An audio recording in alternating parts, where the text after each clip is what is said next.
Do you have a worn out or sloppy rack and pinion?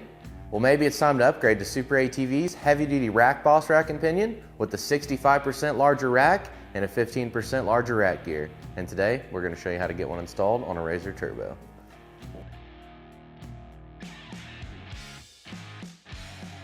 First thing we're going to do is remove our front wheels and tires. Then we're going to go ahead and disconnect our shock from our A-arm. Once we've done that, we'll just go ahead and we'll pick up on our A-arm. Let our A-arm drop out, remove our shock. Then we're going to go ahead and undo our sway bar linkage.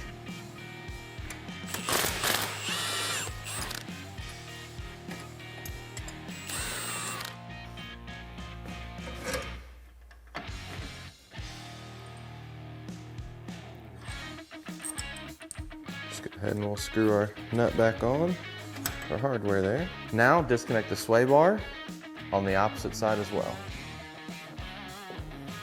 The next thing we're going to do is go ahead and disconnect our brake caliper.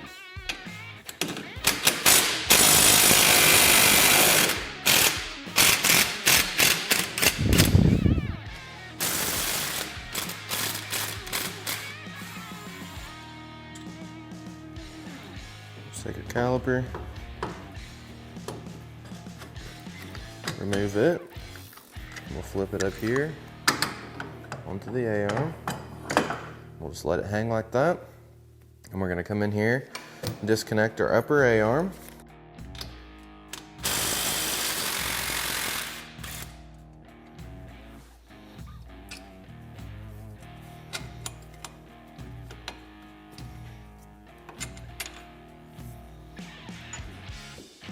Once we've done that, we'll go ahead and grab a ratchet strap. Go up here around our cage, where you can go right here.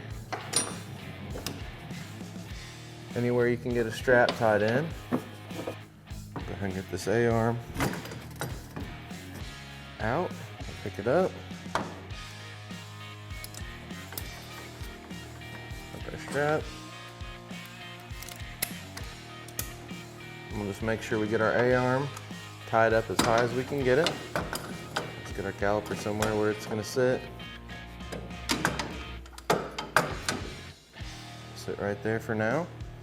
It's going to be perfectly fine. And then we'll go ahead and disconnect our tie rod in. Just make sure you move your cotter pin if you are running a SuperATV style tie rod in.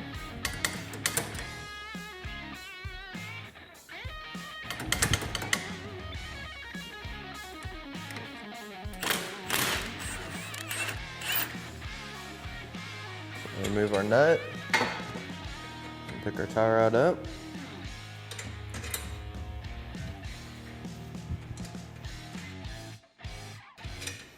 And we've already loosened our inner jam nut.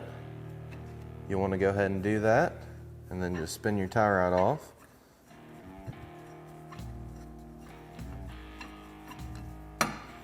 Just like that, and just set your tie rod aside. Then we'll repeat the same step for the opposite side.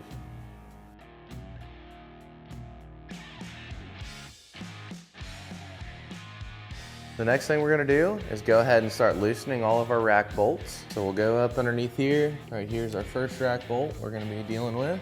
We'll want to take a wrench and put it on the nut side.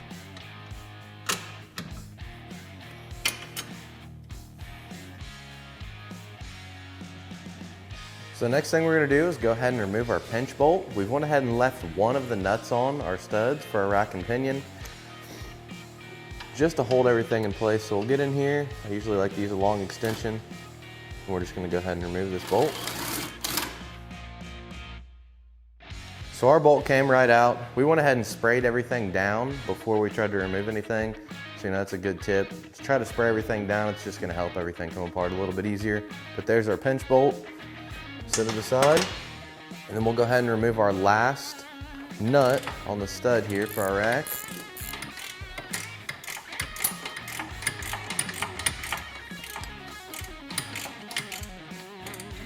So at this point, if you're running a factory diff and factory prop shaft, you'll be able to remove your rack and pinion.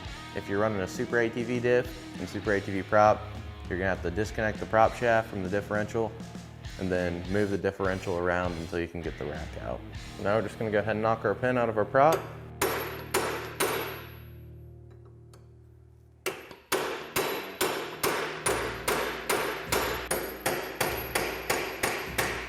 Once we've done that, we'll go ahead and remove our axles from both sides. We'll just go ahead and remove our cotter pin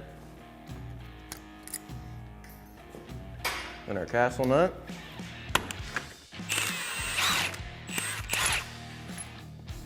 Then once we remove our castle nut, we'll go ahead and remove our hub, then our axle.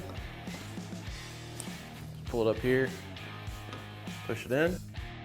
So now that you've removed your axle, you're gonna go ahead and remove your diff bolts. So we had to disconnect our skid plate in the front, pull it down enough to get to our 4 differential bolts. So the next thing you'll do is go ahead and remove your 4 diff bolts. So once you have your diff bolts removed, you're gonna go ahead and grab your diff, start working it back.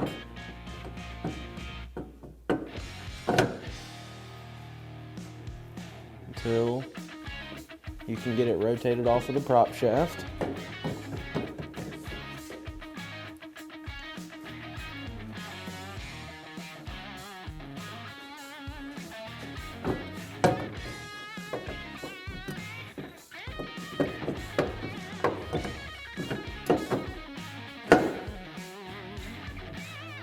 So once you have your diff slid forward, you should be able to wiggle your rack down off of your steering shaft.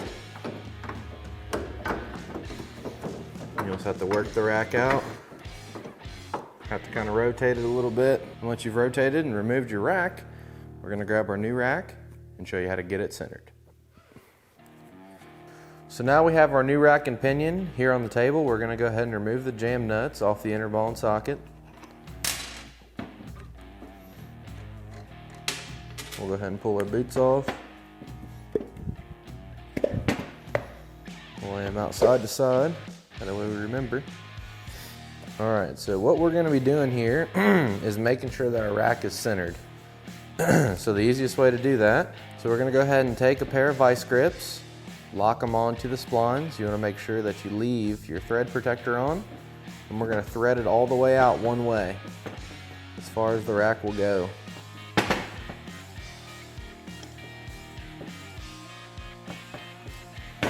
So right there, the rack is maxed out all the way this way. So what we're gonna do is, we're gonna take a measurement from the face of the rack right here to the edge of the inner ball and socket. So it looks like we're right at 98 millimeters to right here. I'll double check it. Looks like we're at 98. So what we're gonna do is, screw it all the way to the opposite side. Make sure our thread protector's on there.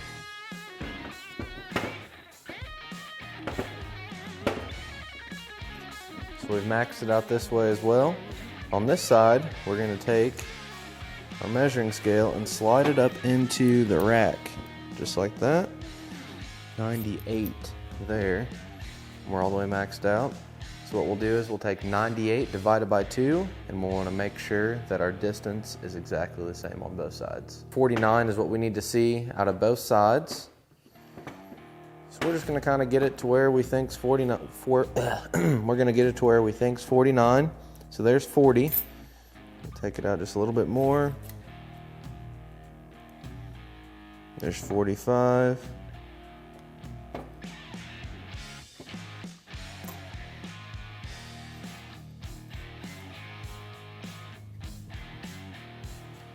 Right there is about as close as you could ever get to 49. So we're going to check this side here, and it's about as close as you could get to 49 as well. So our rack is centered. Before we make a paint mark, we'll double check, we'll remeasure. It's always better to measure twice instead of having to go back and recenter the rack. So right there, that's 49, no other way around it. We'll go down in here, make sure we got this all the way into where it needs to be. that's 49 too. So we're centered. Our rack's good and center. So what I like to do is I like to take a paint marker, something kind of vibrant, something bright. And just make you a mark.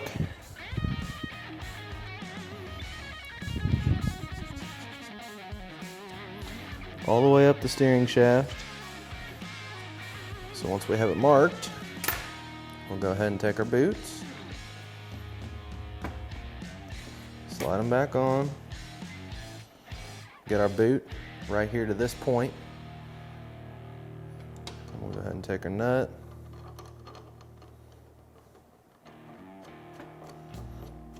I'm going to thread mine all the way up as far as it'll go. Same thing here.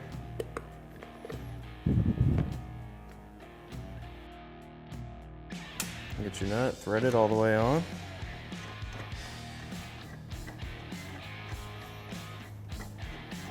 Then we'll take our zip ties, install them on the inside of the boot as well as the outside. Then just go ahead and cut off the excess of all your zip ties. And now we're ready to get our rack installed into our machine. We're gonna have 3 long bolts and 2 short bolts. We'll go ahead and grab 2 long bolts and 2 nylock nuts. Get them handy. And we'll grab our rack.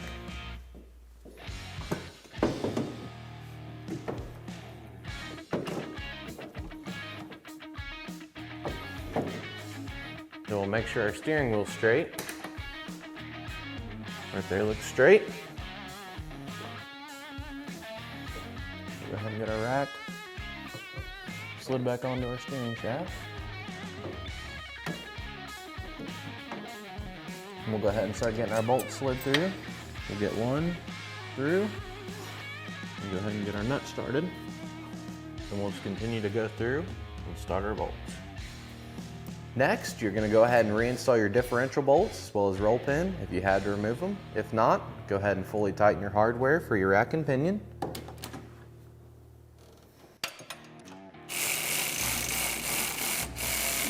So now that we have our hardware tightened for our rack and pinion, we're gonna go ahead and take our pinch bolt and reinstall it.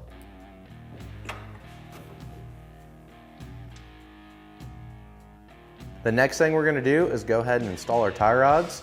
Your tie rods will look a little bit different than ours, but this machine here is equipped with a SuperATV long travel kit, so it takes a special tie rod. But we'll just go ahead and find the right hand thread side and thread it onto our tie rod. We'll thread it up there a pretty good ways. We'll get it like that. So we're just gonna go ahead and grab our jam nut. We'll just thread it all the way up our heim joint here, just like that. And then this will be left-handed thread out here. So we're gonna thread it in. Somewhere like there. Then obviously we'll have to set our toe and make some adjustments. So we'll repeat these steps for the opposite side. And then we'll go ahead and reinstall our axle, our upper A-arm to our knuckle, our shock, and our brake caliper.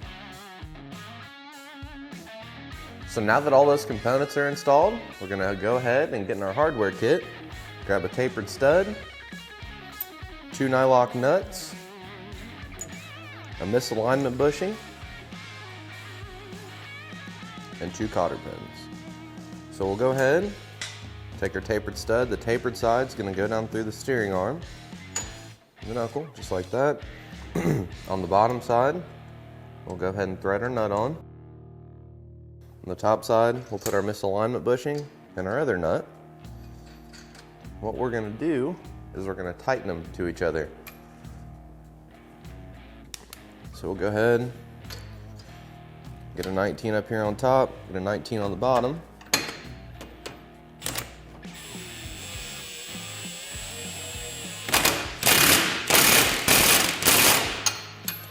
So we got our bottom nut nice and tight. So we'll go ahead and we'll take our top nut off.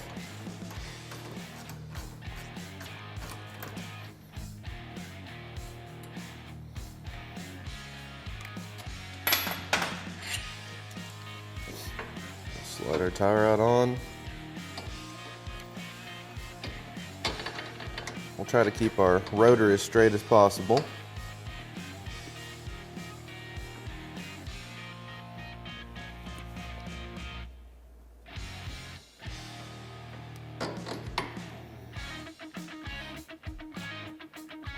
Sometimes you'll have to adjust your bushing inside your Heim. Move it around a little bit.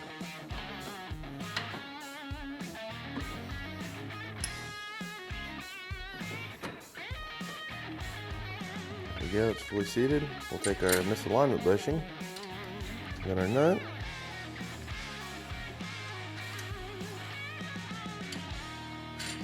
Go ahead and get our nut started.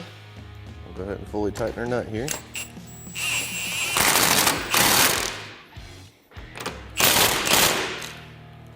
Just like that. And we'll take our cotter pin up here on the top. If you can get it through, sometimes you can, sometimes you can't, but on the bottom you'll be able to get your cotter pin through, so just slide your cotter pin in there. Pin it away from itself. Just go back and double check your top nut up here with a ratchet. It's nice and tight there. So we'll look at our steering wheel. It stayed straight. So we'll just kind of get this rotor to where it's, you know, pretty straight. Obviously we're gonna have to set our toe, but we'll just get it to where it's pretty straight. And then we'll repeat these same steps for the opposite side. So now we've reinstalled our wheels and tires. We've got our machine sat back down on the ground. It's time to set the toe. We have Chris here helping us today.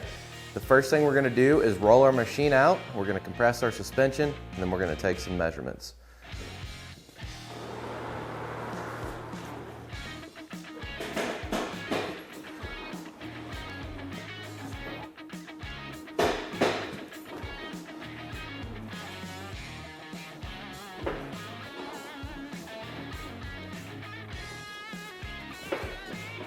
So once we've done that a couple times, we'll push down on the suspension in the front and rear. Just make sure that it's settled. Looks like it is, so we'll just go ahead and make sure that our wheel is straight. Wheel straight. So we're going to take a measurement from the center line of the tire on the front of the tires, as well as on the back side of the tires.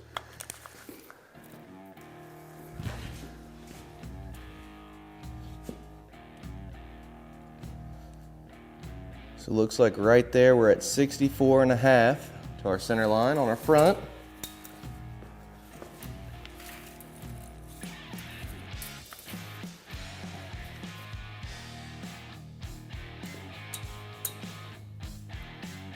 And it looks like we're right at 64 on the back side. So we're a little bit towed out. The awesome thing about SuperATV's double adjustable tie rods is all you have to do is make sure that both your jam nuts are loose. So if you grab a hold of your tie rod and spin it back, it's gonna tow your tires out. If you grab a hold of it and spin it forward, it's gonna tow them in. So depending upon what your measurement was, you'll have to adjust the tie rod accordingly.